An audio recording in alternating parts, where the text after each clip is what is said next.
నువ్వు ఎవరికీ చెడు చెయ్యకపోయినా ఈ బాధ నీకే ఎందుకొచ్చింది? నువ్వు ఎవ్వర్నీ ఏడిపించలేదు, ఎవ్వరి జీవితంలోనూ విషం చిమ్మలేదు. అయినా ప్రతి గాయం నీకే ఎందుకు తగులుతుంది? ఇదేమి న్యాయం? కాని ఒక విషయం అర్థం చేసుకో. శివుని భక్తుడిగా ఉండటం అంటే బాధలను ఎదుర్కొనేది నేర్చుకోవడం.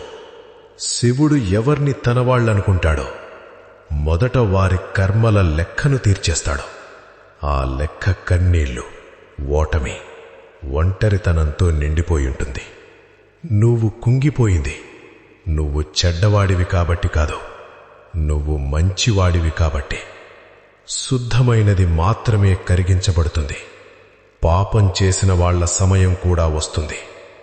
కాని శివుని ఆశీర్వాదం పొందినవాడు ముందుగా అగ్ని